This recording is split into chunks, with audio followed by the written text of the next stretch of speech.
Salam, gəlin ikinci sualı həll edək. Demək bizə verir ki, ABCD rombunda BC bərabərdir 4/6/3, BAD bucağın 60 dərəcə verib, KCD bucağın 15 dərəcə verib və bizdən CK-nı istəyir. Gəlin əvvəlcə verilənləri qeyd edək. BC 4/6/3'dür. BC 4/6/3'dür. Onda ABCD rombunun bütün tərəfləri 4/6/3'dür. Buranı 60 dərəcə verib və buranı da 15 dərəcə verib. İndi gəlin həll edəcək. Bu sualı həll etmək üçün C-dən bir hündürlük endirirəm.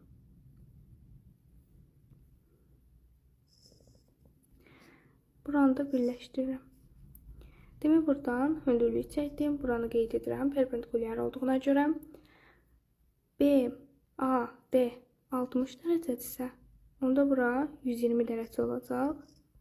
Yəni romda bir tərəfə bitişik bucaqların cəmi 180 dərəcə idi. Ona əsasən. Bura 120 dərəcədirsə, qonşu bucaq olar 60 dərəcə. Bura 60 dərəcədirsə, düz bucaqlı üst bucaq olduğuna görə burada 30 dərəcə olmalıdır. İndi baxın, görürsünüz ki, burada KC, burada bir H deyək. KC H düz bucaqlı üst bucağında bura 45 dərəcədirsə, onda burada 45 dərəcə olacaq.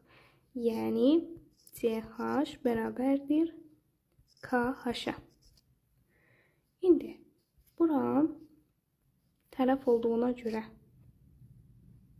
DC bərabər olacaq 4/6/3'ə. DC burada hipotenuz olduğuna görə DH nə olar?